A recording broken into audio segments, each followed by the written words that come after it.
Mobile, BGMI gaming, Rizwan Ansari, Nisha Chaudhary, Monu, Virendra Chauhan, Krishna Kumar Kanhaiya, Rajendra, Rohit, mobile cinema लिखा है इन्होंने, ठीक है, लोकेश, सूरज, तो विनोद कुमार, नितिन कुमार, मोहित कुमार, अर्श।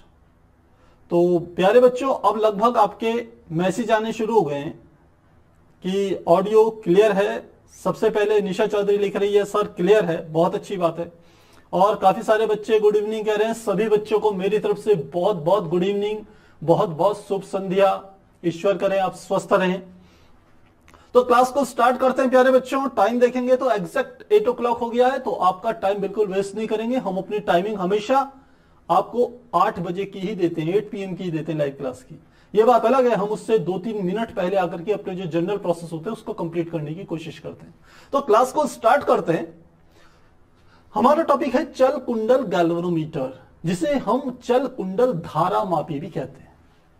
तो पहला तो आपने यह समझना है कि गैल्वेनोमीटर का अर्थ क्या है। तो मैंने कहा गैल्वेनोमीटर क्या चीज है।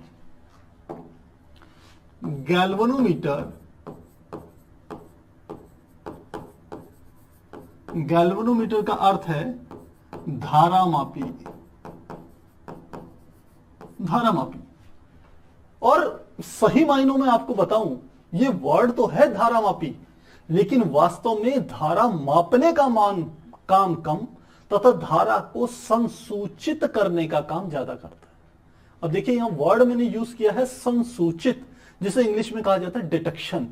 डिटेक्शन का अर्थ क्या हुआ कि किसी परिपथ में धारा बह रही है अथवा नहीं बह रही है।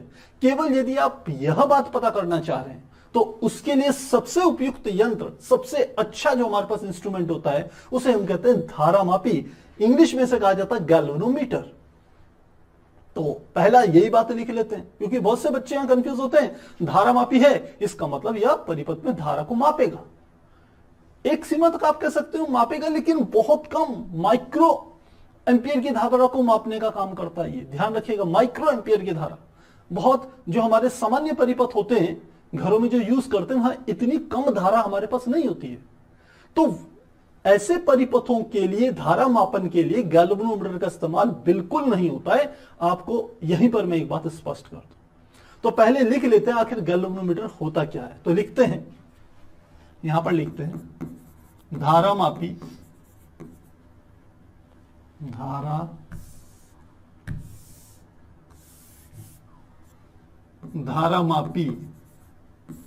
अथवा गैल्वेनोमीटर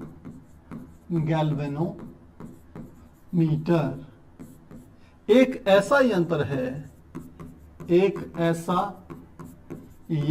है जो परिपथ में धारा को संसूचित, जिसे इंग्लिश में कहेंगे डिटेक्शन, संसूचित करने के लिए प्रयोग में लाया जाता है। प्रयोग में लाया जाता है। पहली इंपॉर्टेंट बात इसकी यह है।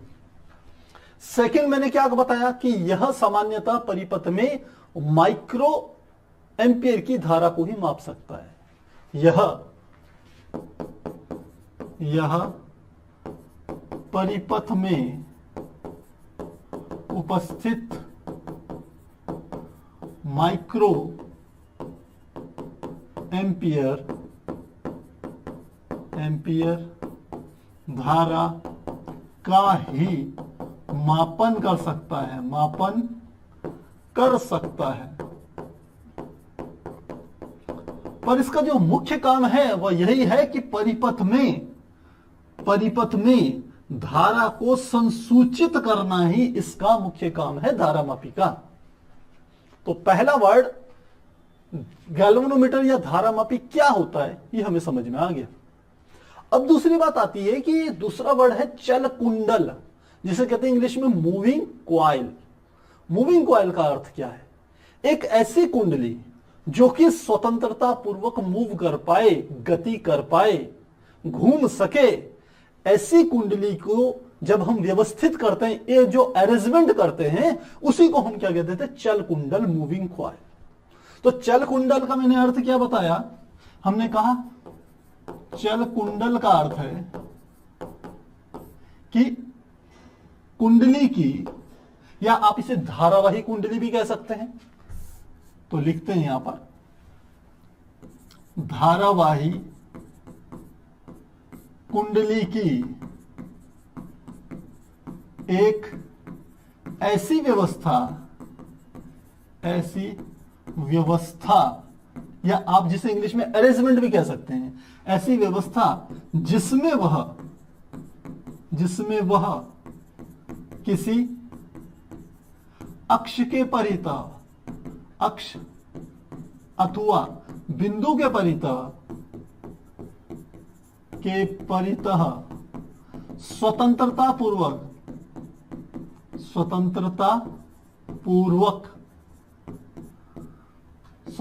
पूर्वक घूम सके इसी व्यवस्था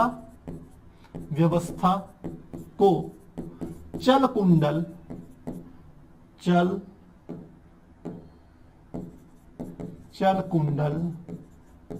धारामापी कहते हैं।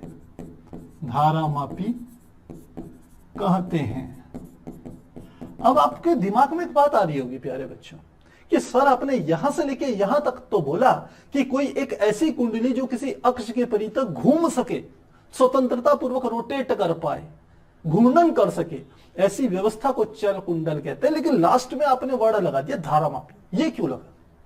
देखिए रीजन ये है कि ये जो मूविंग कॉइल होगी, चल कुंडल जो हमारी कुंडली होगी, जो किसी अक्ष के परितः घूमने के लिए स्वतंत्र होगी, यही वास्तव में एक धारामापी की तरह ही काम करेगी। अर्थात इसी स्वतंत्रता पूर्वक घूमने वाली कुंडली की सहायता से हम किसी परिपथ में धारा को संसूचित कर पाएंगे, इसीलिए इसे कह रहे हैं चल कुंडल धारामापी। तो मुझे लगता है इतनी बात आपको समझ में आ रही होगी। और सेकंड आपको एक बात और बताऊं कि ये जो मैंने यहां पर बातें लिखी हुई है, ये किसी किताब में नहीं मिलने वाली आपको। कोई सी भी किताब ढूंढ लीजिए, किसी में ऐसी चल कुंडल की डेफिनेशन आपको नहीं मिलेगी। हम आपको कोशिश करते हैं डीपली समझाने की, आपको एक एक वर्ड समझ में आना चाहिए, तभी आप पूरे टॉपिक को अच्छे से समझ पाएंगे। अब तो हमने चल कुंडल के साथ धारामापी जोड़ दिया। तो मैंने आपको कहा कि जब कोई कुंडली किसी कुंडली में धारा बहाते हैं और वो यदि किसी अक्ष के परितः घूमने के लिए स्वतंत्र हो, तो उससे हम क्या कर सकते हैं? परिपथ में धारा को संसूचित कर सकते हैं। संसूचित मतलब जांच सकते हैं कि परिपथ में धारा बह रही है अथवा नहीं। और आप जानते हैं इसका उपयोग हमने कहां किया था? इसका उपयोग व्हीटस्टोन सेतु में इसका उपयोग किया जाता था। इसके अलावा मीटर सेतु में इसका उपयोग किया जाता था। तो वहां पर हम जो धारामापी या गैल्वेनोमीटर यूज करते थे, उसका काम यही होता था कि परिपथ में धारा बह रही है अथवा नहीं, तो वहां इसका यूज होते थे। अब इसको समझते हैं कि आखिर कुंडली के घूमने से धारा मापी कैसे काम करेगा, इस बात को समझते हैं। तो देखिए यहां पर कौन सा सिद्धांत काम करता है, और यह हमने सिद्धांत आपको पहले बताया था कि यदि किसी आयताकार कुंडली को जिसमें धारावाही चालक तार के बहुत सारे फेरे लगे हुए हों, उसको एक समान चुंबकीय क्षेत्र में रखते हैं और तब उस कुंडली में धारा प्रवाहित करें, तो उस पर एक बल लगता है। और बल लगने के कारण कुंडली क्या करती है? रोटेट करती है, घूमती है। तो बस उसके इसी गुण का उपयोग करके हम परिपथ में बहने वाली धारा को ज्ञात करेंगे। तो अब तीसरी बात आती है, आखिर ये जो है ये किस सिद्धांत पे काम करती है? तो वही बात आपको बता रहा हूं मैं। तीसरी बात आती है, आखिर सिद्धांत क्या है इसका? सिद्धांत कि आखिर कैसे एक कुंडली जो कि हम कह सकते हैं जिसमें धारा बह रही है और वो एक समान चुंबकीय क्षेत्र में है, उसके घूमने से क्या होगी? परिपथ में धारा की जांच होगी कि बह रही है अथवा नहीं। इस बात को समझते हैं। तो क्या सिद्धांत है? हमने कहा यह इस सिद्धांत पर आधारित है। यह इस सिद्धांत पर आधारित है कि जब किसी कुंडली को, अब मैं कुंडली लिख रहा हूं, आयताकार नहीं लिख रहा हूं, आप लिख सकते हैं आयताकार। जब किसी कुंडली को एक समान चुंबकीय क्षेत्र में रखकर उसमें किसमें, कुंडली में, क्योंकि वो धारावाही कुंडली बनेगी, रखकर उसमें से धारा प्रवाहित की जाती है तो कुंडली अक्ष के परितः घूर्णन करती है क्योंकि कुंडली पर एक बल आघूर्ण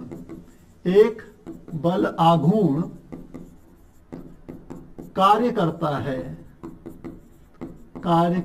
है जिसका मान कितना होता है, हमने पहले निकाला है, tau is equal to NIAB sine theta. लगने वाला बल आघूर्ण ये है। तो किस सिद्धांत पे कार्य करेगा कि यदि एक समान चुंबकीय क्षेत्र के बीच में एक ऐसी कुंडली रख दी जाए जिसमें किसी धारावाही चालक तार के फेरे लगे हुए हों, और अब हम चालक तार में धारा प्रवाहित करें तो धारा बहने के कारण, हम जानते हैं यदि किसी चालक को एक समान चुंबकीय क्षेत्र में रखते हैं तो उस पर एक बल कार्य करता है और उसी बल के कारण वो कुंडली रोटेट होती है, घूर्णन करती है, और घूर्णन करने से ही हम यह देखेंगे कि उसमें बहने वाली धारा का मान कितना है। यदि कम धारा होगी तो उस पर लगेगा बल कम, और यदि ज्यादा धारा होगी तो उस पर लगेगा बल ज्यादा। यहां पर हम देख रहे हैं टाउ सीधे सीधे किससे हम कह सकते हैं, अनुक्रमानुपाती है आई के, यानी कि धारा का मान बढ़ाओगे तो लगने वाला बल आघूर्ण बढ़ेगा, और बल आघूर्ण का अर्थ है किसी वस्तु को किसी अक्ष के परितः घुमाने की प्रवृत्ति। तो धारा का मान बढ़ाने पर बलागुण बढ़ेगा यानी कि वो ज्यादा घूमेगी, और धारा का मान घटाने पर बलागुण घटेगा यानी कि वो कम रोटेट होगी। इसी प्रॉपर्टी का यूज करके हम क्या बनाएंगे, गैल्वेनोमीटर को डिजाइन करेंगे। तो प्यारे बच्चों, पहले ये बताइए आप कि क्या इतनी बात आपको समझ में आ रही है? यदि इतनी समझ में आ रही है तो चैट सेक्शन में आप बता सकते हैं, साथ ही ले सकते हैं स्क्रीनशॉट लेंगे 1 2 3 4।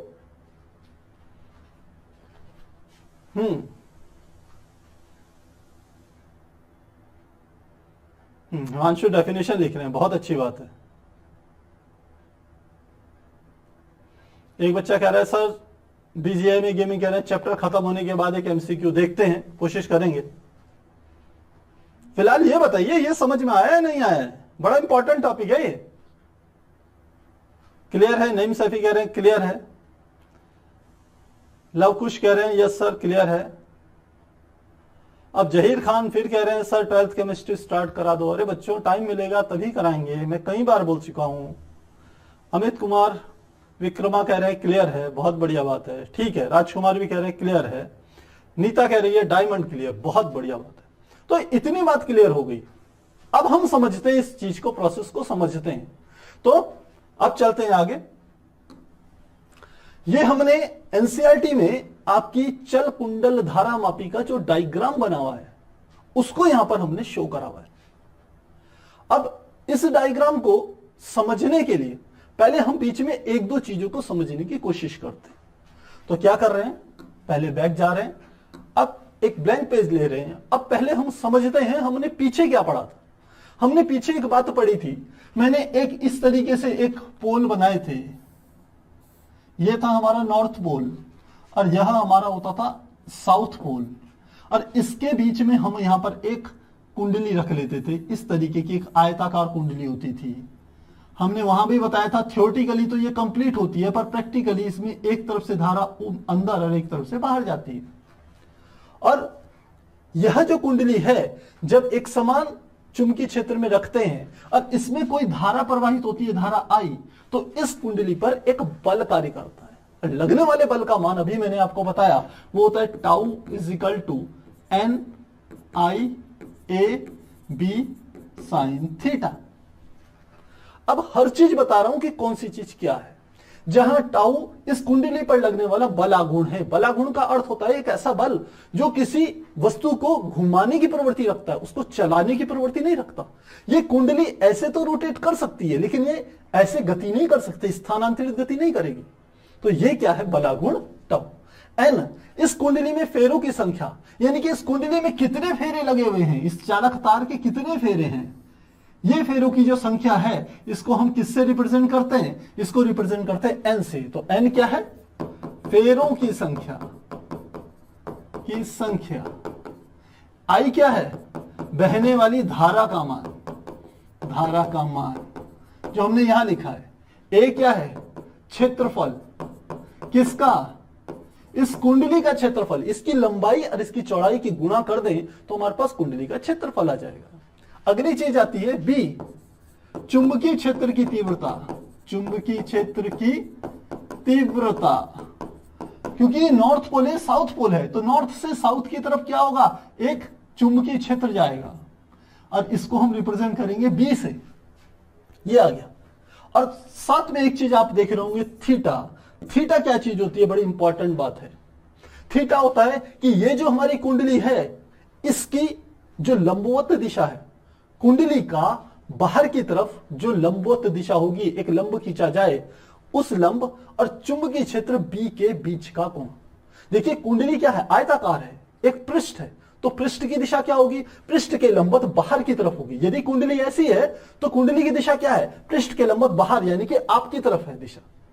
तो उस दिशा और इस बी के बीच का जो कोण होगा वही हमारा क्या है, थीटा। तो इस चीज को समझेंगे तो हम लिखते हैं जहां थीटा कुंडली की लंबवत अक्ष, लंबवत बाहर की और कुंडली की लंबवत बाहर की और दिशा लिख लेते हैं इसको, की और दिशा, तथा चुंबकीय क्षेत्र बी के बीच का कोण। तो इस स्थिति में मैं देखूं यदि ये बाहर की ओर दिशा है इसकी ऐसे और चुंबकीय क्षेत्र ऐसे है तो दोनों के बीच का जो कोण है वो 90 डिग्री है। आप इस तरीके से इसको समझ सकते हैं। तो अब देखिए जरूरी नहीं है कुंडली ऐसे रहे, कुंडली तो ऐसे भी घूम सकती है, कुंडली ऐसे भी घूम सकती है, ऐसे ऐसे किसी भी डायरेक्शन में घूम सकती है। तो हर समय इस कुंडली की लंबवत अक्ष यानी कि इसकी दिशा या क्षेत्रफल की दिशा और बी के बीच का कोण 90 नहीं रहने वाला है। वो कितना हो जाएगा, हम कहेंगे वो थीटा होता है। तो इतनी बात आपको समझ में आ गई होगी। अब हम कहते हैं कि यदि किसी कुंडली को मैं ऐसे रखूं और उसको रोटेट कराया जाए, जब विद्युत धारा प्रवाहित होगी तो कुंडली क्या होगी, रोटेट होगी। जब रोटेट होगी तो धारामापी के कॉन्सेप्ट में, किसमें, ध्यान दीजिएगा मेरी बात को, जो हम अब धारामापी बना रहे हैं इस धारामापी के कॉन्सेप्ट में ये कुंडली जब घूमेगी, रोटेट करेगी, तो इसके ऊपर की ओर कुछ स्प्रिंग लगे हुए होते हैं। वो स्प्रिंग क्या करते हैं, सामान्यतः कुंडली को घुमाने का विरोध करते हैं कि कुंडली घूमे ना। लेकिन विद्युत धारा बहेगी और वो धारावाही चालक चुंबकीय क्षेत्र में स्थित है तो निश्चित रूप से उस पर बल लगेगा। चाहे उसको बाहर से रोकने की कोशिश करो लेकिन फिर भी कुंडली क्या करेगी, रोटेट करेगी। यदि कुंडली रोटेट करेगी तो उस कुंडली पर ये जो स्प्रिंग्स होती हैं ये एक विरोधी बल लगाती है जिसे प्रत्यानयन बल कहते हैं, और वह उसके घूमने का विरोध करती है। तो एक स्थिति ऐसी आती है कि कुंडली के द्वारा लगाया गया बल, कुंडली पर जो चुंबकीय क्षेत्र के द्वारा जो बल लग रहा है उसके द्वारा लगाया गया बल और इस स्प्रिंग के द्वारा लगाया गया विरोधी बल एक दूसरे के बराबर और विपरीत हो जाएंगे। तब कुंडली अपनी जगह पर जहां जितनी मुड़ी हुई है उतनी ही खड़ी हो जाएगी। अरे भाई ये तो बड़ी आसान बात है ना। हमने एक शक्तिशाली स्प्रिंग लिया, हमने कहा एक पहलवान को कहा कि स्प्रिंग को दबाओ, तो पहलवान क्या करता है, स्प्रिंग को अंदर की ओर दबाता है। पहलवान के अंदर ज्यादा ताकत है तो वो स्प्रिंग को ज्यादा अंदर की ओर दबा देता है, लेकिन एक सीमा तक आकर के वो रुक जाता है। क्यों रुक जाता है कि स्प्रिंग के अंदर की ओर से एक बल कार्य कर रहा है जो पहलवान के बल का क्या कर रहा है, विरोध कर रहा है।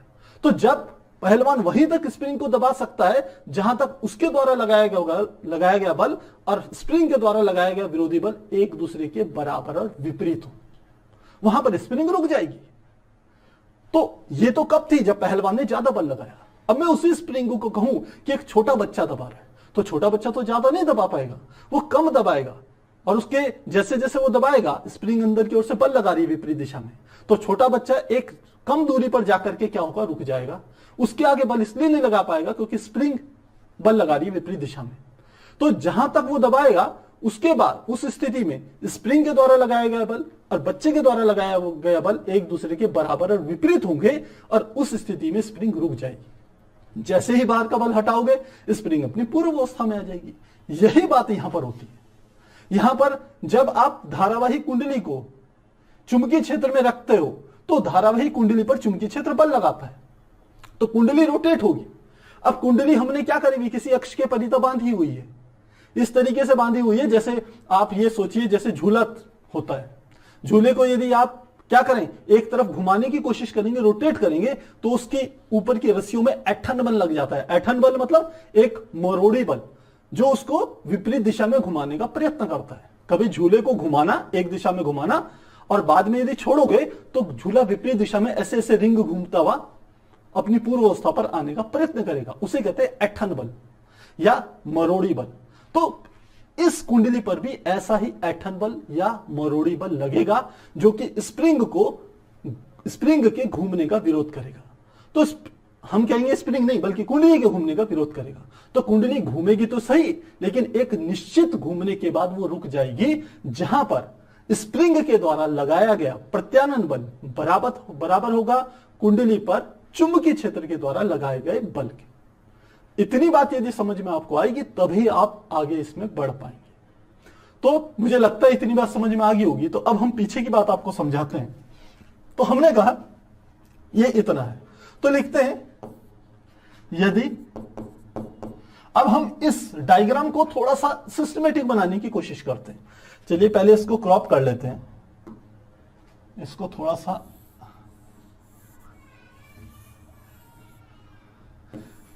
इसको यहां ले जाते हैं। ये कुछ गड़बड़ हो गया है मुझे लग रहा है। दोबारा से लें, सिलेक्शन दोबारा से करें।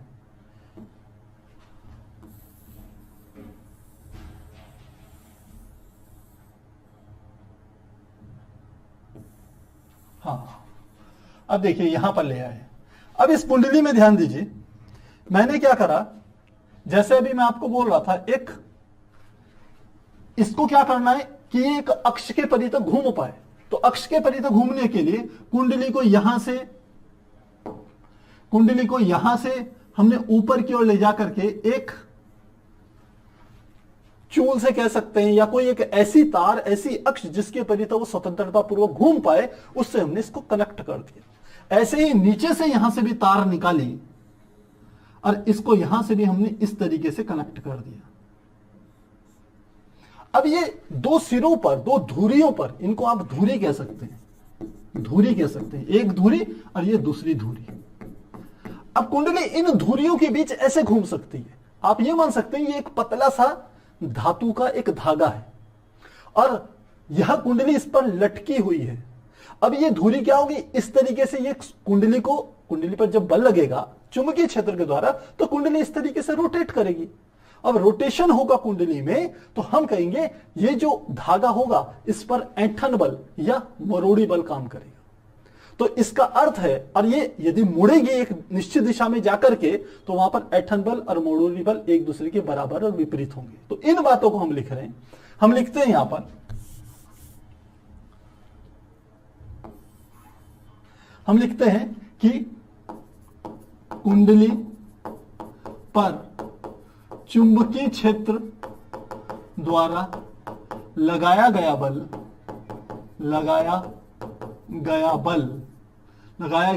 आघूर्ण मरोड़ी बल, या लिख सकते हैं यहां पर दो स्प्रिंगे भी होती हैं, ध्यान दीजिएगा, यहां पर दो स्प्रिंगे भी होती हैं। इस तरीके से ये पॉइंट होता है एक T1, यहां पर दूसरी स्प्रिंग होती है और ये वाला पॉइंट होता है T2। तो स्प्रिंग कुंडली पर चुंबकीय क्षेत्र द्वारा लगाया गया बल आघूर्ण बराबर होगा। अब इसको क्या नाम दें? धुरी लिखते हैं, धुरी तार पर उत्पन्न प्रत्यानन बल के इसके बराबर होगा। तो यदि ये बिल्कुल वही है स्प्रिंग के बल नियतांक कि स्प्रिंग को दबाएंगे या खींचेंगे तो उसके अंदर एक प्रत्यानन बल उत्पन्न होगा जो कि विरूपक बल का, बाहर से लगाए गए बल का विरोध करेगा। बिल्कुल वही बात हो रही है यहां पर। तो हम कहेंगे उत्पन्न बराबर होगा धुरी पर उत्पन्न प्रत्यानन बल के। तो लिखते हैं प्रत्यानन बल बराबर होता है, एक कांस्टेंट ले लेंगे हम के और साथ में लिखेंगे फाई। के क्या है? एक नियतांक है जिसे मरोड़ी नियतांक या ऐठन नियतांक कहते हैं। और फाई वह कोण है जिससे ये कुंडली क्या कर रही है? रोटेट कर रही है। अब आपको कैसे पता चली कि कितना रोटेशन हुआ है? तो हम क्या करते हैं, यहां पर एक संकेतक बना देते हैं। इस तरीके से एक संकेतक बना दिया, इसका मध्य बिंदु हमने ले लिया 0, इससे इधर की ओर 1 2 3 4 5, ऐसे में हम कह सकते हैं स्केल बना देते हैं। और यहां से ये जो कुंडली है, यहां से एक संकेतक इस तरीके से यहां पर जा करके इस तरीके से जुड़ा हुआ होता है। तो सामान्य स्थिति में ये 0 में रहेगा। जब ये कुंडली रोटेट करेगी तो ये संकेतक या तो इधर आएगा या उधर आएगा। अब आप कहोगे कि सर ये इधर उधर दो दिशाओं में क्यों जाता है? ये दो दिशाएं इसलिए विक्षेप की होती है कि यदि कुंडली में एक दिशा में धारा बहेगी तो विक्षेपक एक दिशा में आएगा, यदि कुंडली में विपरीत दिशा में धारा बहेगी तो विक्षेपक दूसरी दिशा में जाएगा, क्योंकि लगने वाली बल की डायरेक्शन विपरीत हो जाएगी। तो इतनी बात समझ में आ गई होगी। तो हम कह रहे हैं कि ये जो एंगल होता है, ये वाला एंगल फाई, जिससे कुंडली क्या होगी? घूमेगी। किस स्थिति में? हमने कहा ये वाली स्थिति मैंने ले ली। तो ये वाला एंगल कितना हो जाएगा? ये मान लेते हैं फाई। और के क्या है? मरोड़ी नियतांक। तो लिखते हैं जहां के ऐठन या मरोड़ी नियतांक है और फाई क्या है? विक्षेपक कोण। दो चीजें समझ में आ गई। तो मैंने कहा कुंडली कब तक घूमती रहेगी? जब तक कि इस धागे के द्वारा लगाया गया बल बराबर और विपरीत ना हो जाए इस चुंबकीय क्षेत्र द्वारा कुंडली पर लगाए गए बल आघूर्ण के। तो उस स्थिति में लिखते हैं जब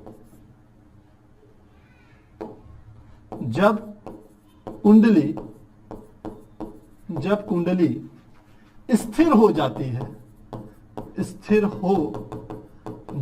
है तब बल आघूर्ण बराबर होता है प्रत्यानन बल के। या मैं विपरीत लिख लेता हूं, प्रत्यानन बल बराबर होगा बल आघूर्ण के। सूरज कम आज स्थिति।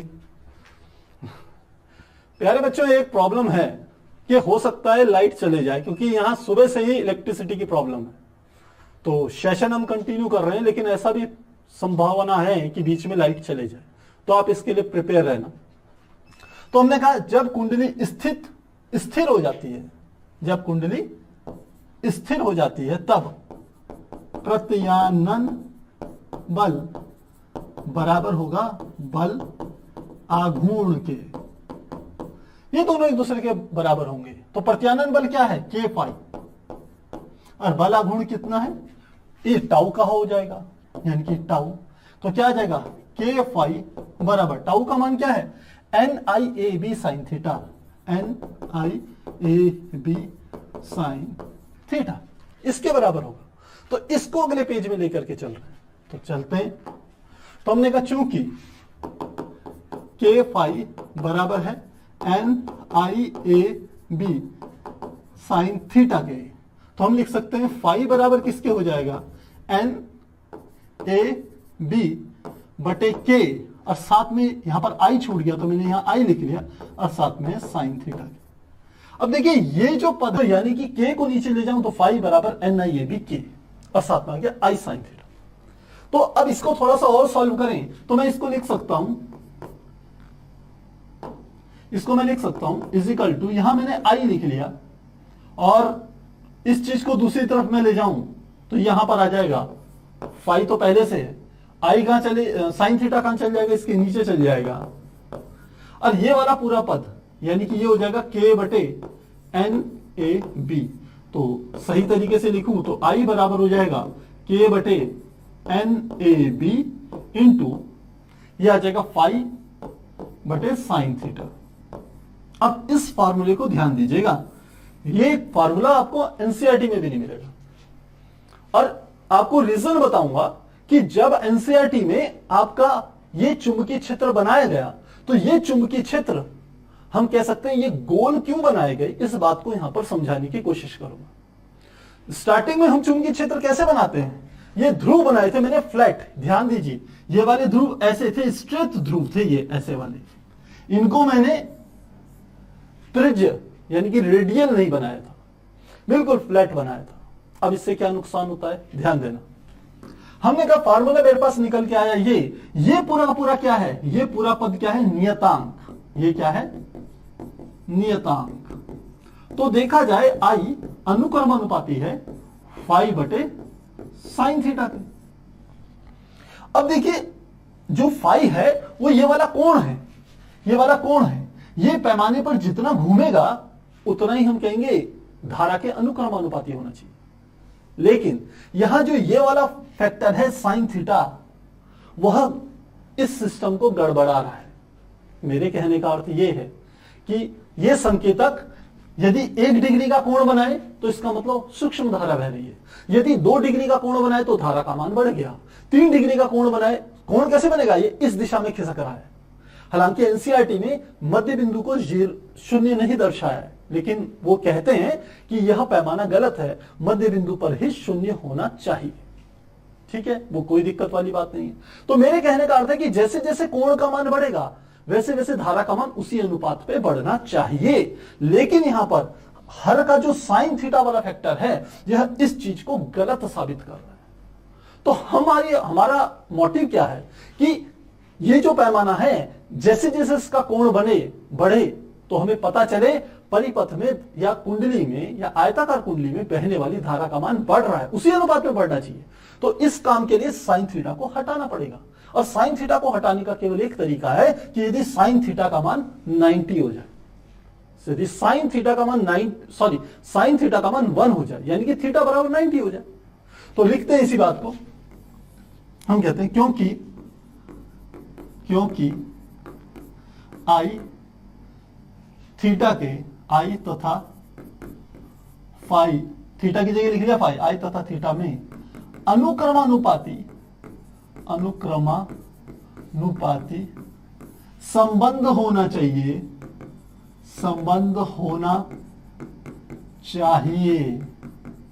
जिसके लिए साइन थीटा का मान 1 होना चाहिए। साइन थीटा का मान क्या होना चाहिए, 1 होना चाहिए।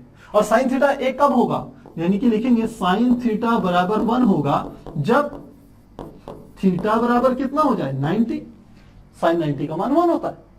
तो इसका अर्थ क्या है, थीटा 90 कब होगा, जब हमारे पास जो ये कुंडली थी, ध्यान देना मेरी बात को, मैंने कहा था इस कुंडली का जो लंब है, ये वाला लंब, यह हर समय इस चुंबकीय क्षेत्र के साथ यदि 90 डिग्री का कोण बनाएगा तब साइन थीटा का मान 1 होगा।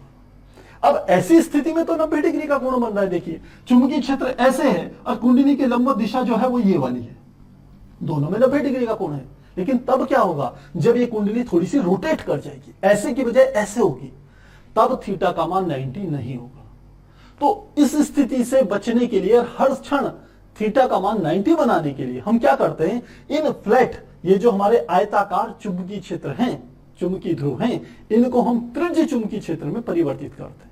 देखिए उसको परिवर्तन करने से क्या होगा, ये इसका जो लुक है ये ऊपर से लुक बना रखा है। जो हमने आयताकार कुंडली बनाई थी, ये कुंडली यहां ग्रीन कलर से ये वाले हिस्से से आपको बनाई गई है, ये वाली। अब इसका लंबवत हिस्सा कौन सा, इसका लंबवत हिस्सा ये वाला होगा। मैंने अपने पेन को बिल्कुल इसकी लंबवत डायरेक्शन में ऐसे रख दिया है। तो देखिए अब थीटा का मान 90 कैसे होगा, समझिएगा ध्यान से। हमने कहा जब कुंडली ऐसे घूम जाती है, संकेतक थोड़ा हिल जाता है, तो अब यदि ये चुंबकीय क्षेत्र त्रिज्य है, त्रिज्य मतलब ये अवतल है, ये फ्लैट नहीं है, ये इस तरीके से है, तो हमेशा आप जानते हो जो चुंबकीय क्षेत्र की प्रॉपर्टी होती है और वैद्युत क्षेत्र की भी प्रॉपर्टी होती है कि वैद्युत बल रेखाएं पृष्ठ के लंबवत बाहर की ओर जाती हैं और पृष्ठ के लंबवत ही भीतर की ओर प्रवेश करती। तो नॉर्थ सिरे से ये वैद्युत बल रेखाएं लंबवत बाहर निकलेंगी, क्योंकि त्रिज्य चुंबकीय क्षेत्र है, इसलिए वैद्युत बल रेखाएं इस तरीके से बाहर की ओर आएंगी और साउथ पोल पर भी इसी तरीके से अंदर की ओर जाएंगी। क्लियर हो गया। जब कुंडली इस तरीके से है, यानी कि ये ऐसे अलाइन है, ये दिखेगा नहीं आपको, यहां पर बना रहा हूं, ये जब ये इस तरीके से अलाइन हो गई कुंडली, अलाइन का मतलब इस दिशा में मुड़ गई, तो अब क्या होगा, ये देखिए यहां से ये वाला चुंबकीय क्षेत्र ये जा रहा है और ये ठीक यहां पर इस दिशा में जा रहा है, ये वाला यहां से मैं इसको ले जा रहा हूं, ये देखिए ये ऐसे ये चुंबकीय क्षेत्र जा रहा है। तो अब इस कुंडली की लंबवत दिशा क्या होगी, ये वाली, और यह लंबवत दिशा इस चुंबकीय क्षेत्र की दिशा के साथ 90 डिग्री का ही कोण बनाएगी। चाहे ये कुंडली ऐसे रहे, चाहे ये कुंडली ऐसे रहे, चाहे ऐसे रहे, चाहे ऐसे रहे, हर क्षण जो चुंबकीय क्षेत्र की दिशा होगी इसी लाइन के अकॉर्डिंग ऐसे से ऐसे हो जाएगी, ऐसे से ऐसे हो जाएगी। तो ये कैसे रहेगा, ये ऐसे में है तो ऐसे, ऐसे होगा तो ऐसे, ऐसे होगा ऐसे। तो हर क्षण इस चुंबकीय क्षेत्र और इस कुंडली के लंबवत जो हमने बनाई दिशा, एन की दिशा, उसके बीच 90 डिग्री का कोण बनेगा। तो त्रिज्य चुंबकीय क्षेत्र बनाने का ये कारण है, क्योंकि यदि जब साइन थीटा का मान 1 होगा, थीटा बराबर 90 होगा, तब क्या होगा, हम लिख सकते हैं आई बराबर अनुक्रमानुपाती होगा फाई के, या हम सूत्र लिख सकते हैं, या आप सूत्र लिख सकते हो इस वाले सूत्र में, आई बराबर के बटे, ये हो गया एन ए बी और साथ में क्या आ जाएगा फाई। ये वाला हमारा क्या आ जाएगा, फार्मूला आएगा। और ये केवल तब कब संभव है, जब चुंबकीय ध्रुव त्रिज्य हो या अवतल हो, रेडियल हो, इस तरीके से घूमे हुए हो, तभी होगा। इस चीज को थोड़ा सा मिटा देते हैं, ये कुछ चीजें आ गई हैं, लीजिए। तो मुझे लग रहा है अब ये चीज समझ में आपको आनी चाहिए। तो यहां पर लास्ट फार्मूला के आई बराबर के बटे एन ए बी फाई के बराबर आ गया है। आप इस फार्मूले को चाहे फाई के रूप में लिखिए, चाहे आई के रूप में लिखिए, बात एक ही है। बहुत से बच्चों के दिमाग में घंटी बज रही होगी कि सर एनसीईआरटी में तो लिखा है फाई बराबर एन ए बी बटे के इंटू आई, यानी कि ये वाला फार्मूला लिखा हुआ है, यदि इसमें साइन थीटा छोड़ दिया जाए। तो आप इसको वैसे भी लिख सकते हैं। तो एक बार लिखते हैं, लेकिन उससे पहले आप ये बताइए चैट सेक्शन में, क्या ये बात आपको समझ में आई कि त्रिज्य चुंबकीय क्षेत्र क्यों बनाए जाते हैं? चैट सेक्शन में लिखेंगे प्यारे बच्चों। बहुत बढ़िया, निशा चौधरी कह रही है हाँ। दृष्टि त्रिपाठी कह रही है चित्र कैसे बनेगा। चित्र बनाने का बहुत आसान तरीका है, ये मैंने ये वाला डायग्राम आपको समझाया है। अब आप कहोगे कि सर इस वाले को त्रिज्य कैसे बनाएं, तो त्रिज्य बनाने के लिए सीधे इस वाले डायग्राम को यहां से ऐसे करके काट दीजिए, ये वाली रेखा ऐसे ले लीजिए, यहां से ये रेखा ऐसे ले लीजिए और अगला डायग्राम आपका बन जाएगा। चित्र बनाना कठिन नहीं है प्यारे बच्चों, समझ में आएगा तो चित्र भी बनेगा और खुद से आप बनाओगे। बहुत बढ़िया बात है। दुष्यंत जयपाल कह रहे हैं क्लियर है, मोहम्मद अली कह रहे हैं क्लियर है, सौरभ कह रहे हैं बीच में कुछ डाउट है। प्यारे बच्चों जहां डाउट है पिन पॉइंट लिखिए कि क्या डाउट है, ऐसा लिखा करिए। ऑल क्लियर है बाकी सबका? हाँ बिल्कुल 90 बनेगा। 90 इसलिए बनेगा क्योंकि ये कुंडली है, इसकी लंबवत दिशा लेनी है आपने, इसके लंबवत और चुंबकीय क्षेत्र के बीच का कोण लेना है, वही आपका थीटा होगा। बहुत बढ़िया, तो क्लियर है। अब इस फार्मूले को जो मैंने अभी फार्मूला लिखा था ये वाला, इसको एनसीईआरटी के रूप में लिख रहा हूं, फाई बराबर एन ए बी बटे के इंटू आई। तो लिखते हैं फाई बराबर एन ए बी बटे के इंटू आई। यह फार्मूला आ गया। अब यहां से हम निकालेंगे किसका मान?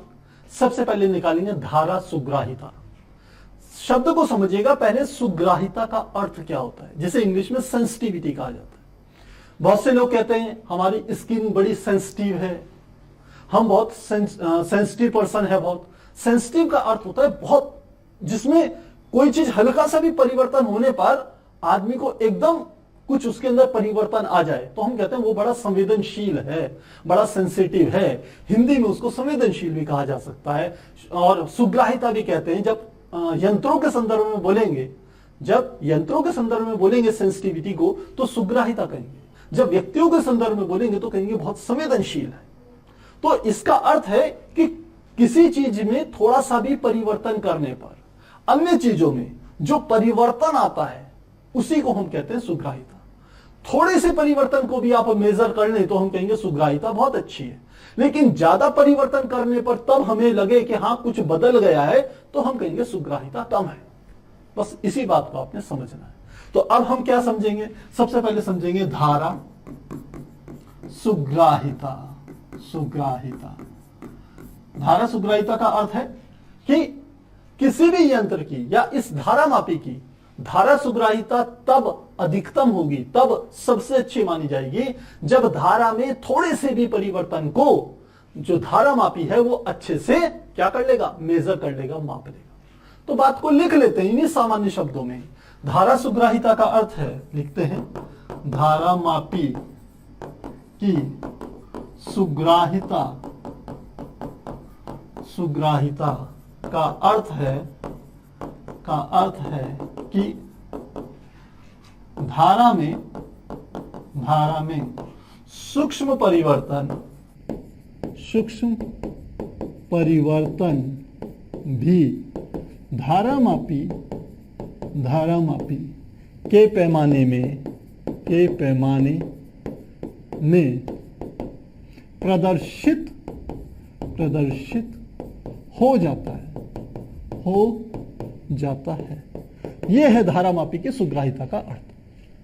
तो अब धारामापी की सुग्राहिता यानी कि धारा सुग्राहिता को कैसे ज्ञात करेंगे? आपने क्या करना है, जो ये विक्षेप आया है फाई क्या था? विक्षेप था ना, कोण का, संकेतक कोण का विक्षेप था। उस संकेतक कोण के विक्षेप में धारा आई का भाग दे दीजिए तो क्या आ जाएगा? ये धारा सुग्राहिता कहलाएगा ये वाला पद। तो फाई में यदि इस आई का यहां पर भाग दे दूंगा तो बच जाएगा NAB अपॉन K। लिखेंगे ये बन जाएगा NAB अपॉन K। और यही हमारा पद क्या कहलाता है? धारा सुग्राहिता। लिख लेते हैं, जहां फाई बटे आई धारा सुग्राहिता को प्रदर्शित करता है,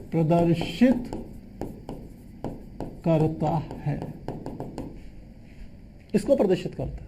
अब धारा सुग्राहिता किन किन बातों पर निर्भर करती है? देखिए, ये फाई अपॉन हम कह सकते हैं आई, फाई अपॉन आई अनुक्रमानुपाती होती है किसके? N फेरों की संख्या। जितनी फेरों की संख्या बढ़ेगी आप कहोगे धारा सुग्राहिता बढ़ जाएगी। दूसरी बात, क्षेत्रफल के A के भी अनुक्रमानुपाती होती है, चुंबकीय क्षेत्र B के भी अनुक्रमानुपाती होती है। तो चुंबकीय क्षेत्र की तीव्रता आप जितनी बढ़ाएंगे धारा सुग्राहिता धारामापी की उतनी अधिक होगी। इसके लिए शक्तिशाली चुंबकीय क्षेत्र बनाए जाते हैं, जो हम रेडियल या त्रिज्य हमने चुंबकीय क्षेत्र लिए हैं नॉर्थ पोल और साउथ पोल, वो किसी शक्तिशाली चुंबक के लिए जाते हैं। पहली बात ये होगी। दूसरी सबसे इंपॉर्टेंट बात है कि जो फाई अपॉन आई है ये व्युत्क्रमानुपाती संबंध होता है इसका K का। और K क्या चीज थी? ध्यान दिलाऊं आपको, ये था ऐठन नियतांक या मरोड़ी नियतांक। यानी कि जो तार था उसके अंदर ऐठन जितना कम होगा उसकी धारा सुग्राहिता उतनी अधिक होगी। क्यों होगी? आप सोचिए, ऐठन का काम क्या है कि जो भी कुंडली मुड़ने का प्रयत्न कर रही है उसकी गति का विरोध करना। अब यदि ऐठन ज्यादा होगा तो कुंडली मुड़ ही नहीं पाएगी, क्योंकि ऐठन ज्यादा होने का अर्थ है कि वो ज्यादा विरोध करेगी। तो छोटी सी धारा में तो धारामापी का संकेतक घूमेगा ही नहीं, एक समस्या हो गई। तो हम क्या करते हैं, एक ऐसे पदार्थ का तार लेते हैं जिसका ऐठन नियतांक कम से कम हो, और इसके लिए फास्फोरस, ब्रोंज, इस तरीके के मटेरियल का उपयोग किया जाता है। तो K का मान न्यूनतम होगा तो धारा सुग्राहिता का मान अधिकतम होगा। ध्यान दीजिएगा, तो हमने कहा K का मान कम करके हम धारा सुग्राहिता बढ़ा सकते हैं। और K के लिए मैंने बता दिया, ऐसा मटेरियल यूज कीजिए कि जिसके लिए K का मान क्या हो, कम हो, ऐठन नियतांक कम से कम। क्लियर हो गया। तो धारा सुग्राहिता के बाद यहीं पर हमने समझना है वोल्टेज सुग्राहिता।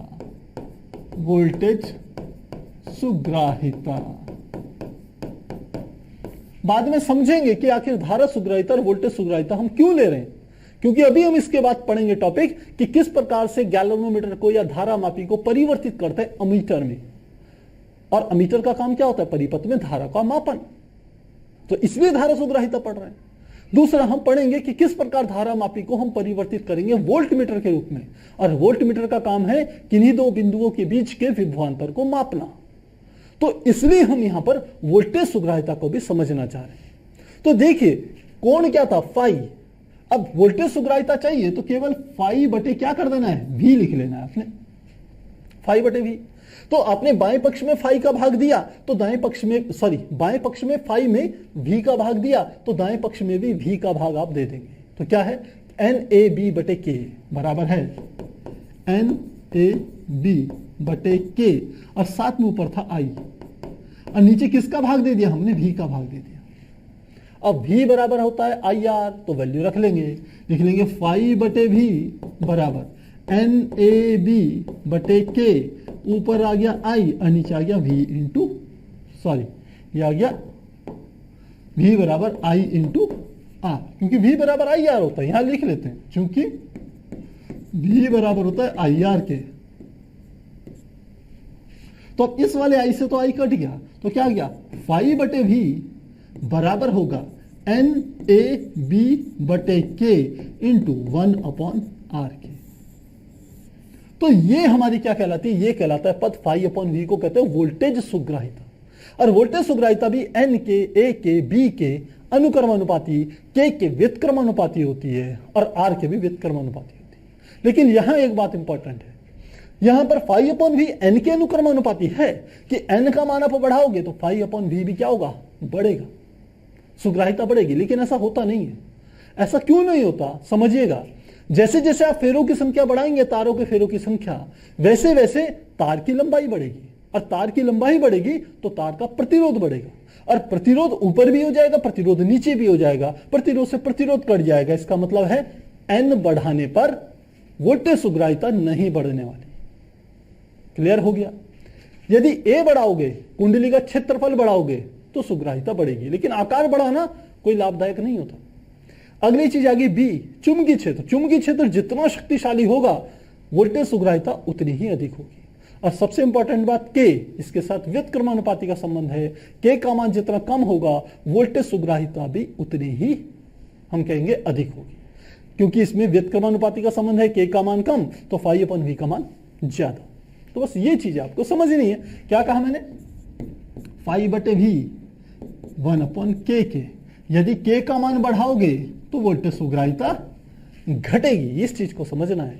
इसके अलावा फाई अपॉन वी अनुक्रमानुपाती होती है किसके, ए के, और अनुक्रमानुपाती होती है चुंबकीय क्षेत्र बी के। इतनी बातें आपको अच्छे से समझ में आनी चाहिए, तभी कहीं जाकर के आप इस टॉपिक को अच्छे से जान पाएंगे। प्यारे बच्चों, क्या यह चीज समझ में आ रही है? ये लिली रो क्यों रही होगी भाई, क्या कारण है भाई? हिमांशु लिख रहे हैं सूक्ष्म परिवर्तन धारामापी के पैमाने में प्रदर्शित होता है, यही हमारा है। स्क्रीनशॉट लेना चाहेंगे, स्क्रीनशॉट लेंगे 1 2 3 4। अच्छा, आज कुछ ये स्क्रीन पे कुछ आ नहीं रहा है, ये कह रहे हैं कुछ गड़बड़ हो रही है। चलिए कोई बात नहीं, जरा वहां से थोड़ा इसका फोकस चेंज करते हैं, कोशिश करते हैं अभी कि आ जाए, थोड़ा सा हल्का सा मूव करना। बस बस थोड़ा बढ़ा दे सूरज, बस बस बस ठीक है। तो मुझे लग रहा है अब आ गया होगा प्यारे बच्चों। जगदीश कह रहे हैं कि I am a new student, आपका स्वागत है जगदीश। अब देखिए शशिकांत मिश्रा कह रहे हैं सर इसकी बीमा होती है। देखिए बीमा तो बेसिक चीजों की है ना, आप किस चीज की बीमा निकालना चाह रहे हैं? आप यदि फाई तो एक कोण है, कोण की कैसे बीमा निकालेंगे? कोण तो बीमाहीन राशि है। हाँ, आप धारा सुग्राहिता वोल्टेज सुग्राहिता की बीमा निकालना चाहें तो आप निकाल सकते हैं। फाई बीमाहीन राशि है और वोल्टेज की सुग्राहिता, वोल्टेज यानी कि विभव, विभव की बीमा आप जो निकालेंगे वही उसका व्युत्क्रम जो होगा वही वोल्टेज सुग्राहिता का क्या हो जाएगा, हम कह सकते हैं बीमा हो जाएगी। निकालना आसान है प्यारे बच्चों, बीमा निकालना बहुत आसान है, आपको बेसिक चीजें आनी चाहिए बस। तो मुझे लग रहा है ये क्लियर हो गया होगा, सभी क्लियर है, बहुत बढ़िया। स्क्रीनशॉट कृष्णा कह रहे हैं, स्क्रीनशॉट, कृष्णा को ध्यान रहता है स्क्रीनशॉट का, तो स्क्रीनशॉट लेना चाहेंगे तो यहां से स्क्रीनशॉट लेंगे 1 2 3 4, नेक्स्ट पेज का 1 2 3 4। तो अब चले आगे। अब जो एग्जाम में बहुत बार पूछा जाता है कि गैल्वेनोमीटर को, धारा मापी को किस प्रकार से आप अमीटर में, किस प्रकार से आप वोल्टमीटर में परिवर्तित कर सकते हैं, और एक निश्चित इसके ऊपर न्यूमेरिकल भी आते हैं कि आपको 5 एम्पियर का एक धारा मापी बनाना है, तो इसमें पूर्ण स्केल या पूर्ण पैमाने का जो विक्षेप होगा उसके लिए धारा का मान कितना होगा, ऐसे कुछ प्रश्न आते हैं। तो ध्यान रखिएगा, ये जो टॉपिक है ये बहुत अधिक इंपॉर्टेंट है, काफी आसान है, कुछ पुरानी हम कह सकते हैं जो बेसिक चीजें हैं वो आपको पता होनी चाहिए, तो हम उसको रिवाइज करवाते हैं। सबसे पहले लिखते हैं धारा मापी का, धारा मापी यानी कि गैल्वेनोमीटर का अमीटर में परिवर्तन, अमीटर में परिवर्तन, परिवर्तन। तो देखिए धारा मापी को जब हम अमीटर और वोल्टमीटर में परिवर्तित करेंगे तो एक चीज का ध्यान रखना, धारा मापी का प्रतिरोध होता है मध्यम। अब अमीटर क्या चीज है? अमीटर एक ऐसा यंत्र है जो किसी परिपथ में श्रेणी क्रम में लगाया जाता है या परिपथ में बहने वाली धारा का मापन करता है। इसलिए यह माना जाता है कि अमीटर के अंदर जो प्रतिरोध होना चाहिए वो न्यूनतम होना चाहिए, और एक आदर्श अमीटर का प्रतिरोध हम कहते हैं 0 होता है। हालांकि वो आदर्श है, आदर्श स्थिति को आप प्राप्त नहीं कर सकते, लेकिन कोशिश की जाती है कि अमीटर का प्रतिरोध न्यूनतम। तो मैंने क्या क्या बातें बताई, ध्यान दीजिएगा। पहले मैंने कहा धारा मापी, धारा मापी यानी कि गैल्वेनोमीटर का प्रतिरोध मध्यम होता है। मध्यम, मध्यम मतलब बीच बीच का, न कम न ज्यादा, मध्यम होता है। सेकंड बात मैंने क्या बताई, अमीटर आदर्श लिख लेते हैं, आदर्श, आदर्श अमीटर का प्रतिरोध, प्रतिरोध 0 होता है, 0 होता है। दूसरी बात, तीसरी बात हमने कहा अमीटर को, अमीटर को किसी परिपथ में, परिपथ में हमेशा श्रेणी क्रम में लगाया जाता है, श्रेणी क्रम में लगाया जाता है, लगाया जाता है। तो इतनी बातें समझ में आ रही। अब मूल बात पे आते हैं, मुझे इस धारा मापी को परिवर्तित करना है अमीटर में, लेकिन बात क्या है, धारा मापी का प्रतिरोध क्या है, मध्यम। इस मध्यम प्रतिरोध को यदि मैं बदल दूं किस प्रतिरोध में, 0 प्रतिरोध में, इसका प्रतिरोध 0 कर लूं, 0 ना करूं तो न्यूनतम कर लूं, क्योंकि ये तो आदर्श मीटर है, आदर्श मीटर का 0 होता है। तो आपका मोटिव है, यदि आप अमीटर बनाना चाह रहे हैं तो उस अमीटर का प्रतिरोध न्यूनतम होना चाहिए, यानी कि आप मध्यम प्रतिरोध को घटाना चाह रहे हैं, न्यूनतम करना चाह रहे हैं। तो कैसे करेंगे, थोड़ा सा बात पे ध्यान दीजिएगा मेरी। आपके पास धारामापी का एक या गैल्वेनोमीटर का एक प्रतिरोध है जी, इसे न्यूनतम कैसे कर सकते हैं? तो एक डायग्राम बना लेते हैं। मैंने ये एक गैल्वेनोमीटर बनाया और ये इसे किसी परिपथ में लगा दिया। मुझे इसका प्रतिरोध यदि मैं न्यूनतम कर दूं किसी तरीके से तो क्या होगा? हम कहेंगे ये एक अमीटर बन जाएगा।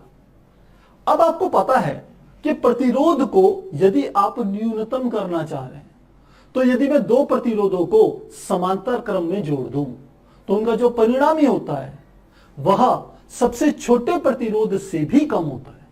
ये बेसिक बातें हैं। यदि ये बात आपको पिछली क्लास में समझ में आ गई है विद्युत धारा वाले चैप्टर में तो आपके लिए ये टॉपिक आसान है।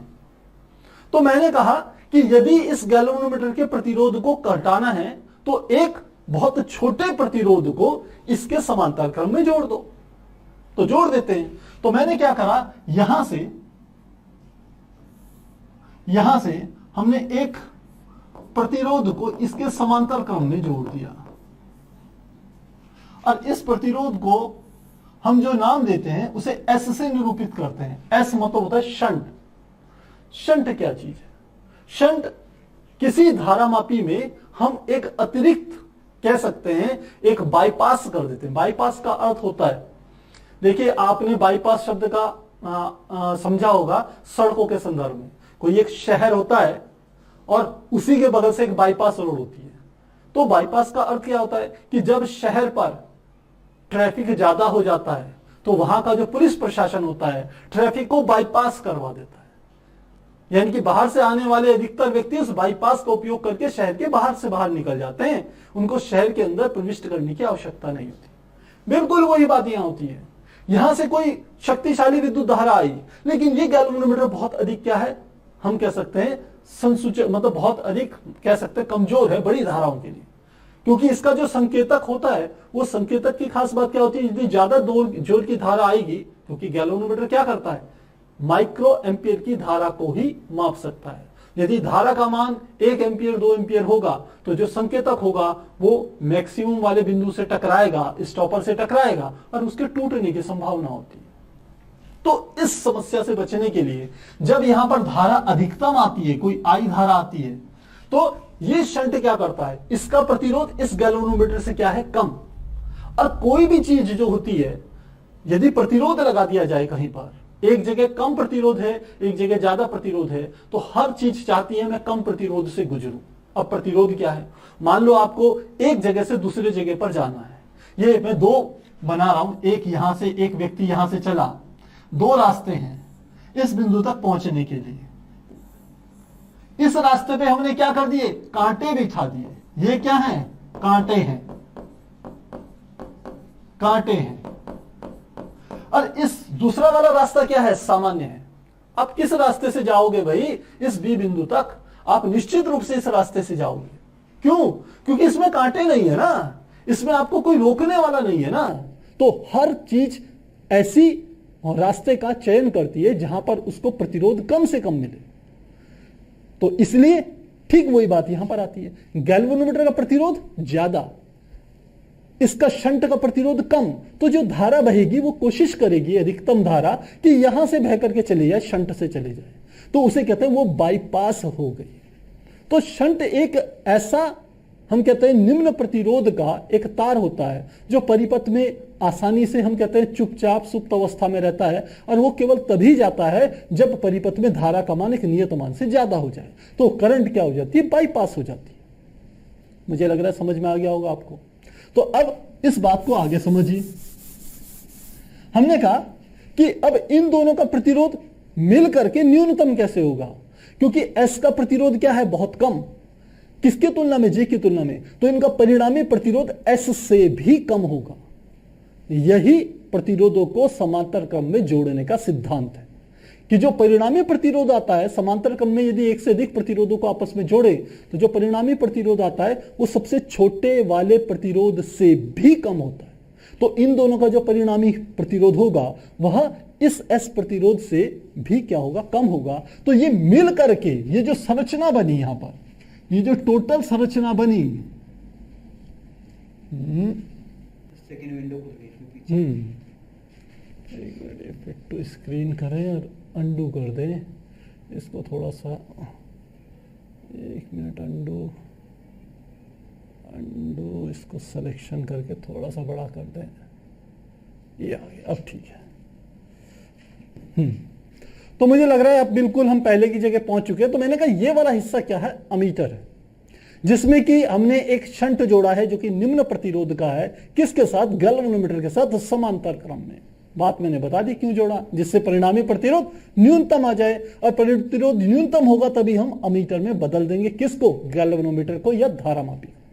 तो अब हमें यह ज्ञात करना है कि पूर्ण स्केल के लिए आई का मान कितना होना चाहिए। दो चीजें हैं, एक तो है आई मतलब कितनी धारा को यह मेजर कर सकता है, और उसमें से कितनी धारा, आईजी धारा क्या होगी, पूर्ण स्केल को घुमा पाएगी। गैल्वेनोमीटर में जो संकेतांक होगा उसको पूरा का पूरा घुमाने के लिए, 100% धारा दिखाने के लिए कितनी धारा उसकी आवश्यकता होगी, क्योंकि पूरी आई धारा तो जाएगी नहीं। मान लो यहां पर 10 एम्पियर की धारा है, लेकिन इस अमीटर से जो धारा बहेगी वो मान लेते हैं 1 एम्पियर 2 एम्पियर की है, तो उस आईजी का मान उतना ही होगा। मेरे कहने का मतलब ये। अब इसको समझते हैं, हमें आईजी का मान निकालना है। तो ध्यान दीजिए, ये जो दो बिंदु हैं, एक ये वाला बिंदु और एक ये वाला बिंदु, इन दो बिंदुओं को देखें तो जी और एस किस क्रम में है, समांतर क्रम में जुड़े हुए हैं। इसका अर्थ है इन दोनों बिंदुओं के सिरों पर विभव का मान समान होगा। तो यदि विभव का मान समान होगा तो एस के सिरों पर विभव को यदि मैं वी एस से और जी के सिरों पर विभव को यदि वीजी से रिप्रेजेंट करूं तो इसका मान क्या होगा, एक दूसरे के बराबर होगा। अब वी एस का मान क्या होगा, वी बराबर होता है आई आर। तो एस शंट से बहने वाली धारा क्या है, आई एस, और प्रतिरोध कितना है, एस, तो वी बराबर आई आर, जहां आर की जगह क्या है, एस, एस क्या है, शंट का प्रतिरोध, बराबर वी बराबर आई आर। तो फिर आई की जगह क्या आ गया, आई जी, गैल्वेनोमीटर से बहने वाली धारा आई जी, और साथ में क्या गया, गैल्वेनोमीटर का प्रतिरोध जिसे हम जी से प्रदर्शित करें। क्लियर बात। पर आई के पदों में निकालना है तो हम देखते हैं, क्योंकि आई बराबर होता है, ये आई ही इस बिंदु पर दो हिस्सों में बट गई है, आई एस तथा आई जी में, आई एस प्लस आई जी में दो हिस्सों में बढ़ गई है। तो मुझे क्या ज्ञात करना है, मुझे यदि आई जी का मान ज्ञात करना है तो आई एस को आई जी के पदों में व्यक्त करना पड़ेगा। तो इसका अर्थ है, यहां पर मैंने लिख लिया आई एस और आई जी को इधर ले आए, तो ये हो गया आई minus I ji. I S का ये मान इस समीकरण में रख लेते हैं, इस समीकरण को मान लेते हैं समीकरण 1। तो लिखते हैं समीकरण 1 में आई एस का मान रखने पर, तो मान रखें क्या आएगा, ध्यान दीजिएगा, आई एस का मान कितना आ गया, आई minus I ji, I S का मान आई माइनस आई जी, और साथ में क्या है, एस, एस बराबर किसके हो जाएगा, आई जी इंटू जी के, आई जी इंटू जी के। अब मुझे केवल यदि एस का मान निकालना है, ध्यान दीजिएगा मेरी बात पे, यदि एस का मान निकालना है तो इसी समीकरण से निकल जाएगा। तो एस क्या हो जाएगा, यहां से देखिए, एस बराबर आ जाएगा आई जी बटे, ये हो जाएगा आई माइनस आई जी,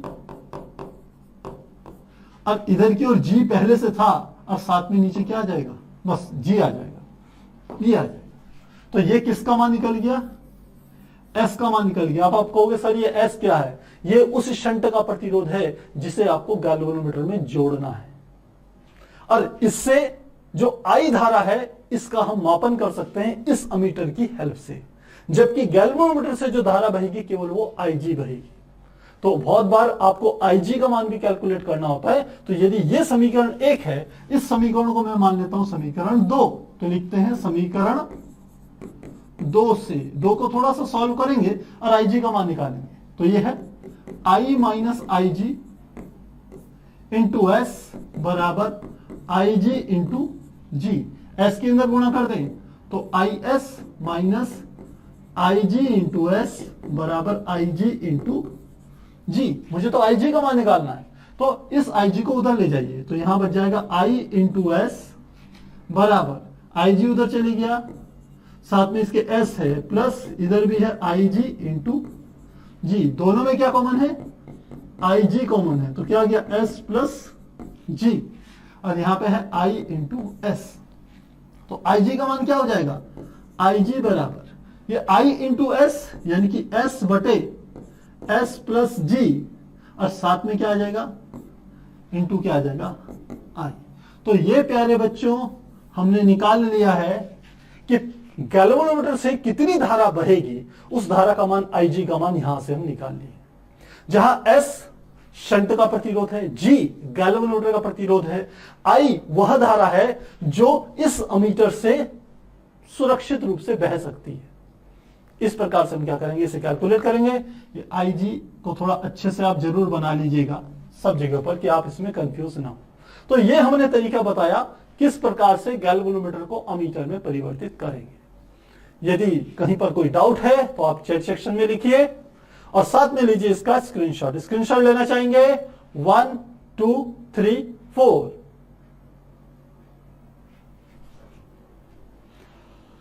अरे बाप रे, ये कुछ बच्चे शायद क्रिकेट की बातें भी कर रहे हैं। भाई इंडिया का स्कोर यही पूछ रहे हैं। अपने कैरियर से ज्यादा टेंशन आपको इंडिया के स्कोर की है। क्या बात है भाई, मतलब देशभक्ति कूट कूट के भरी हुई है। चाहे वो हमारे खिलाड़ी कबड्डी खेलें, चाहे फिर क्रिकेट खेलें। हिमांशु कह रहे हैं मेंटी क्विज होनी चाहिए। ठीक है, कोशिश करेंगे, चलिए देखते हैं। तो ये समझ में आ गया है प्यारे बच्चों। मेन बात ये बताइए। हाँ, मोहम्मद अली अब कह रहे हैं क्लियर है सर। ठीक है, अच्छी बात है, बहुत बढ़िया। क्वेश्चन दिखेगा ये आपको कि गैल्वेनोमीटर को अमीटर में कैसे परिवर्तित करते हैं, उसके लिए शंट का मान कितना होना चाहिए, और पूर्ण विक्षेप स्केल के लिए धारामापी से बहने वाली धारा का मान IG का मान कितना होना चाहिए। इन दो फार्मूलों के ऊपर बेस्ड न्यूमेरिकल भी पूछे जाते हैं, ध्यान रखना। तो क्लियर है। अब अगम राजपूत कह रहे हैं सर दोबारा समझा दीजिए। अगम, अगर आप टाइम से आए होंगे तो आपको ऐसी दिक्कत होनी नहीं चाहिए। मोटा मोटा बता रहा हूं कि बेसिक बात यहां मैंने लिखी है। धारामापी का प्रतिरोध मध्यम, आदर्श अमीटर का प्रतिरोध न्यूनतम 0 होता है, तो आपको प्रतिरोध को न्यूनतम करना है।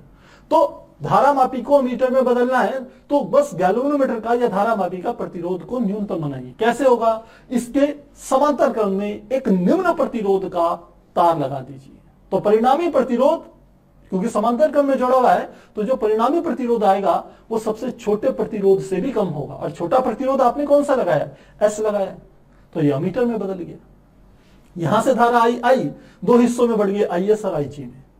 तो बस इन दो बिंदुओं के बीच, क्योंकि ये समांतर क्रम में है, इनके विभव समान होंगे, तो VS बराबर VG के होगा। बस इसको आपने सॉल्व करना है, आंसर निकल गया। बाकी तो मैनिपुलेशन है, सारी चीजें काफी आसान काम। तो चलिए अब चलते हैं अगले टॉपिक पे, और जो हमारा है धारामापी यानी कि गैल्वेनोमीटर का वोल्ट मीटर में रूपांतरण कि किस प्रकार हम धारामापी को वोल्ट मीटर में बदल सकते हैं। धारामापी एक अलग चीज है, अमीटर और वोल्ट मीटर धारामापी के द्वारा ही प्राप्त किए जाते हैं। अमीटर वोल्ट मीटर कोई नए नए इंस्ट्रूमेंट नहीं होते, बस धारामापी में थोड़ा सा चेंज करते हैं, अमीटर बन जाता है, थोड़ा चेंज करते हैं, वोल्ट मीटर बन जाता है। अब समझिए वोल्ट मीटर क्या है। धारामापी का प्रतिरोध, क्या कहा था मैंने, धारामापी का प्रतिरोध कैसा होता है, मध्यम होता है, पहली बात। दूसरा, वोल्ट मीटर का प्रतिरोध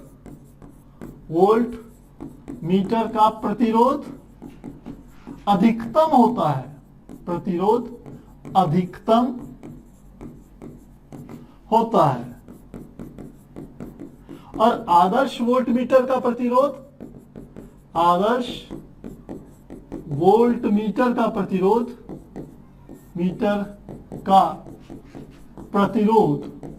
अनंत होता है। ध्यान रखिएगा क्या होता है, अनंत होता है। और सबसे इंपॉर्टेंट बात जो बच्चे भूल जाते हैं, वोल्ट मीटर को हमेशा किसी परिपथ में समांतर क्रम में जोड़ा जाता है, श्रेणी क्रम में कभी नहीं जोड़ते। वोल्ट मीटर को परिपथ में समांतर समांतर क्रम में जोड़ा जाता है, और क्या करता है वोल्टमीटर? दो बिंदुओं के बीच के विभवांतर को मापने का काम करता है। इतनी बातें पता होनी चाहिए। अब हमारा मोटिव क्या है, ध्यान दीजिए। हमारे पास धारामापी का प्रतिरोध क्या है? मध्यम, और वोल्टमीटर का प्रतिरोध क्या है? अधिकतम। तो मुझे प्रतिरोध को बढ़ाना है, बस प्रतिरोध बढ़ गया तो धारामापी वोल्टमीटर में परिवर्तित हो गया, आसान काम है। अब यदि आपके पास ये मैंने बना दिया, ये गैल्वेनोमीटर है, ये गैल्वेनोमीटर है, इसका प्रतिरोध क्या है? मध्यम। इसे अधिकतम करना है तो क्या करेंगे? एक उच्च प्रतिरोध लीजिए और उसे इसके साथ श्रेणी क्रम में जोड़ दीजिए। श्रेणी क्रम में जब एक से अधिक प्रतिरोधों को जोड़ा जाता है तो जो परिणामी प्रतिरोध आता है उसका मान सबसे बड़े वाले प्रतिरोध से भी ज्यादा होता है। तो यदि मैं इसके समान श्रेणी क्रम में एक उच्च प्रतिरोध का तार जोड़ दूं, जिसका प्रतिरोध क्या है? R, और इसका प्रतिरोध क्या है? ध्यान रखना, इसका प्रतिरोध है उच्च। तो अब ये जो व्यवस्था बनेगी, यही व्यवस्था हमारी क्या कहलाएगी? वोल्ट मीटर कहलाता है। और अब यहां से आने वाली धारा क्या है? I। तो अब गैल्वेनोमीटर से भी उतनी धारा बहेगी, प्रतिरोध R से भी उतनी धारा बहेगी, आसान काम है। तो अब मैं कहूं इन दो बिंदुओं के बीच, एक ये वाला बिंदु और एक ये वाला बिंदु, इन दो बिंदुओं के बीच कुल विभवांतर यदि V है, कुल विभवांतर कितना है? V। तो आप जानते हैं श्रेणी क्रम में जितने अवयव जोड़े जाते हैं प्रत्येक के सिरों पर विभव पतन अलग अलग होता है। इसका अर्थ है इस V के सिरों पर, यहां से या यहां से यहां के सिरों के बीच में जो विभव पतन होगा उसको कहेंगे VG, और ऐसी R के सिरों के बीच में यहां से लेके यहां तक इसके सिरों के बीच में जो पतन होगा, विभव पतन, उसे प्रदर्शित करेंगे VR से। विभव पतन वोल्टेज का ड्रॉप होना, वोल्टेज का कंज्यूम होना, ऐसा समझ सकते हैं। तो हम देख रहे हैं VG और VR। VG गैल्वेनोमीटर के सिरों के बीच में विभव पतन हो रहा है, वोल्टेज कंज्यूम हो रही है, और VR क्या है? प्रतिरोध, उच्च प्रतिरोध R के सिरों के बीच में विभव पतन हो रहा है। तो हम कहेंगे कुल प्रतिरोध, जिसे हम बल्कि कुल विभव बोलेंगे, प्रतिरोध नहीं, कुल विभव या विभवांतर, कुल विभवांतर V बराबर होगा VG प्लस VR के। तो VG का मान क्या होगा? V बराबर IR। तो VG बराबर क्या हो जाएगा? I। अब देखिए दोनों से धारा I ही बहेगी, ये ध्यान रखना है आपने। तो VG का मान क्या हो गया? I, और साथ में गैल्वेनोमीटर का प्रतिरोध G प्लस VR का मान, धारा का मान I है, और प्रतिरोध का मान क्या है? R। ये हमारा आ गया V के बराबर। इस वाले सूत्र में हमें R का मान निकालना होता है कि हम कितना प्रतिरोध जोड़े पूर्ण स्केल विक्षेप के लिए। तो क्या करेंगे? R का मान निकालने के लिए IG को इधर ले जाइए, तो V माइनस IG बराबर हो गया IR। तो R बराबर हो गया V माइनस IG, और बटे हमारा कितना आ जाएगा? ये आ जाएगा I के। इसको थोड़ा सा हम और सिंप्लीफाई भी कर सकते हैं। R बराबर I को एक बार V के नीचे और एक बार इसके नीचे, तो ये हो गया V upon I minus IG बटे I। इस वाले I से ये वाला I कट गया, तो क्या आ गया? R बराबर V upon I minus G। और ये फार्मूले से हम वोल्टमीटर बनाने के लिए जो उच्च प्रतिरोध का तार होता है R, उसकी वैल्यू को कैलकुलेट कर सकते हैं, जहां I उस परिपथ में से बहने वाली अधिकतम धारा का मान है, जबकि V इस पूरे के पूरे हम सर्किट के बीच में जो कुल विभवांतर है उसको प्रदर्शित कर रहे हैं। तो प्यारे बच्चों, ये हमने चीज आपको समझाई कि कैसे आप एक धारामापी को, गैल्वेनोमीटर को कैसे अमीटर में उसका प्रतिरोध कम करके बना सकते हैं, और कैसे उसे वोल्टमीटर में परिवर्तित कर सकते हैं गैल्वेनोमीटर के प्रतिरोध को बढ़ा करके। काफी आसान है। बेसिक चीजें क्लियर हैं तो दिक्कत नहीं होगी, बेसिक चीजें क्लियर नहीं है तो आपको रटना पड़ेगा कि कब कम करेंगे, कैसे ज्यादा करेंगे। तो मुझे लगता है काफी आसान है, आपको समझ में आ गई होगी। यदि कहीं पर कोई डाउट है तो आप चैट सेक्शन में लिख सकते हैं। साथ ही लीजिए इसका स्क्रीनशॉट लेना चाहेंगे 1 2 3 4। दृष्टि कह रही है क्रिस्टल क्लियर है, बहुत अच्छी बात है। हिमांशु भी फार्मूला लिख रहे हैं। शुभम कुमार कह रहे हैं लाइव कब आते हैं सर? अरे बेटा लाइव इसमें भी तो लाइव ही हैं, कोई रिकॉर्डर थोड़ी है। आपके हम यहां पर यदि चैट पढ़ रहे हैं तो लाइव ही हैं। ठीक है, क्लियर है, बहुत अच्छी बात है, बहुत बढ़िया। कुछ लोग तो यहाँ क्रिकेट के अपडेट्स लिख रहे हैं, बहुत अच्छी बात है भाई। अमित यादव कह रहे हैं सर एग्जाम्पल न्यूमेरिकल्स। प्यारे बच्चों इसके 2 या 3 मेरे ख्याल से एग्जाम्पल बचे हुए हैं न्यूमेरिकल वाले, उनको हम नेक्स्ट क्लास में एक डेडिकेटेड वीडियो बना करके वहां सॉल्व कराएंगे। एग्जाम्पल बोला है एनसीईआरटी का पॉइंट टू पॉइंट कराएंगे इस सीरीज में, और सारे आपको कराएंगे एग्जाम्पल, तो 100% ये चीजें पूरी होकर चलेंगी।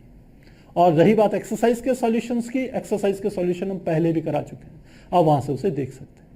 तो मुझे लगता है ये चीज होगी क्लियर। तो प्यारे बच्चों फिर मिलते हैं नेक्स्ट क्लास में, तब तक के लिए गुड बाय, टेक केयर।